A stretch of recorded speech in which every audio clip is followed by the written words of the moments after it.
day 1 in Catanduanes because Caramuan Kamsur kami kahapon. Dito kami nagstay. Raj in Apartel and Executive. Nagbayad kami ng 900 pesos for 3 people but merong additional 150 per person. Pero isa lang yung extra bed na binigyan. Walang pre-breakfast. So after nito, kain kami ng breakfast and then proceed na sa tour. Ready na sa day 2. Dalawa na lang kulang. Maitim na. Maitim na, day 2 pa lang. See you later! First stop is yung cathedral. Tatlong church yung pupuntahan namin today. After nito, hopefully kakain na kami. Kasi yung unang puntahan namin na kalendarya, walang gulay. Gusto namin ng gulay. Kaya nag-church na muna kami. Kasi diba, wala pang energy kasi wala pang kain. Yung church.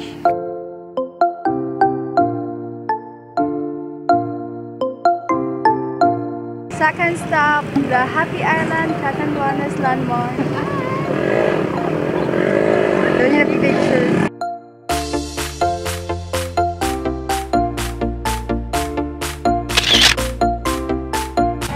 Dito na kami kumain sa Coco Resto kung saan kami pumunta kanina. Bumalik kami dito. Babat ng video. After this, sa Maribina Falls. Ay, Maribina Falls. Dito na kami sa Maribina Falls. Ito yung mga rides nila. Konting lakad lang from the entrance gate. And then, it's Maribina Falls.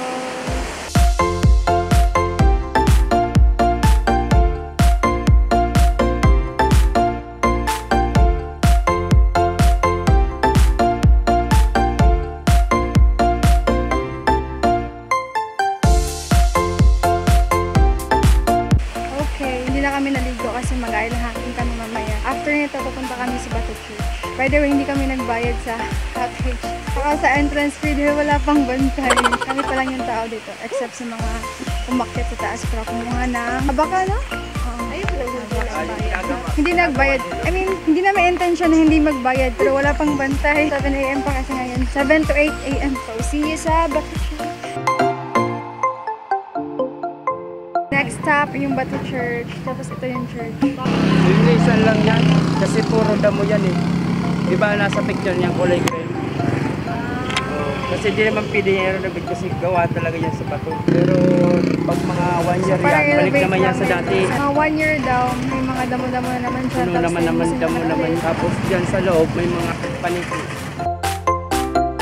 Dito na kami sa entrance ng lighthouse sa Kahon Beach, saka yung island hopping para sa Poseidon. Tapos may entrance fee na 10 pesos, pero yung island hopping para sa Poseidon may bayad na 1.6 para sa boat. Good for 10 people, pero 5 lang. Kaya mas mahal yung bayad sa Gila. Ano yung boat na gagamitin namin? Go team! Na pala yung sa Kahon Beach, guys. Pagka mo agad sa entrance. Ano yung beach? Kaya sa Kahon dahil aakyatin yung lighthouse. Sa Kahon means aakyatin. Pagbalik pa namin, galing sa Poseidon, doon lang kami mag-lighthouse. Ibawasi sa rin mo tiyan, Romel, be? Ibawas sa rin, kaya parang Ready to go na kami pupunta sa Poseidon. May dito po si Romel, yung isang artista. Fans ko dyan. Nakita lang tayo sa vlog namin. Don't forget to subscribe. Happy feet. Wala kasi akong vlog. Bye-bye. Recommendations for my next video. Where to next, Char?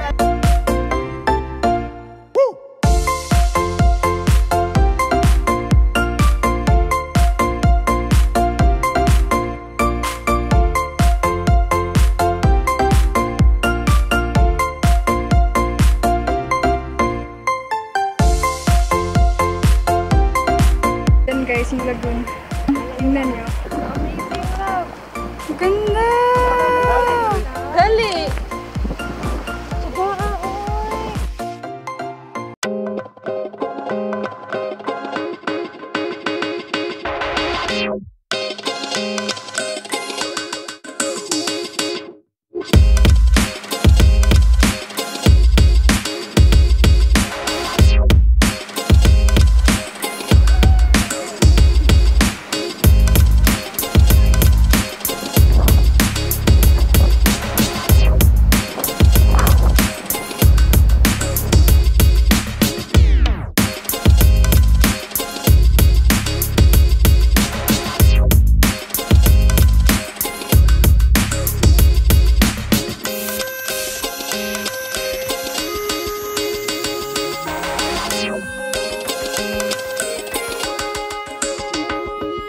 fresh na kami ulit. Naligo kami sa bahay ng isang local dito. So, nagbigay lang kami ng konting pera kung magsisimula na yung trekking namin sa lighthouse. Hindi pa kami nag-lunch, nag-snacks.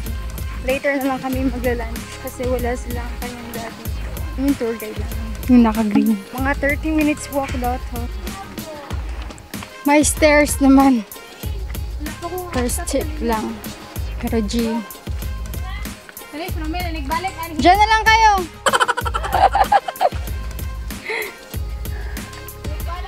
Simula pa to.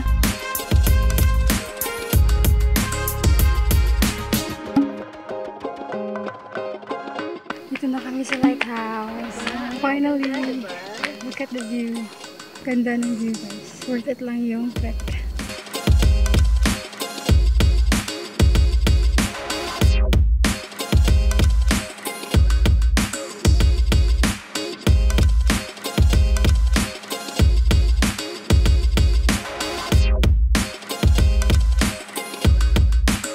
Uwian na.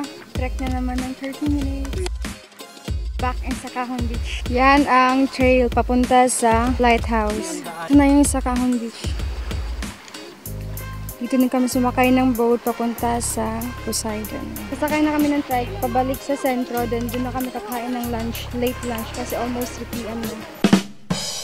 Dito kami sa Mangrove Park. Malapit kasi siya sa lighthouse. Kaya dumaan muna kami dito before kami kain ng late lunch.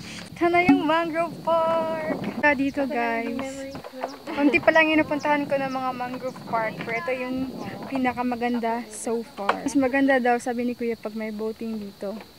Diyan magsisimula. Tapos iikot ng mga 30 minutes. Ang exit ay doon na. Nasira kasi ng bagyo. Ito na lang yung view. Pero maganda pa din.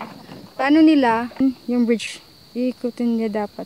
Since nagmamadali kami, hindi na lang. Kasi gutom na talaga kami. Kaya mag-picture lang kami dito.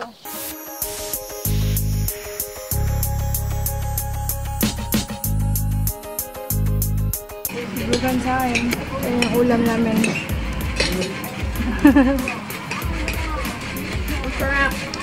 Sure, after nito, Warren Beach na. Ito na yata mag-end ang day 2 since mabiyahe pa kami ng 1 hour punta sa Puraran. So, end of day 2 na.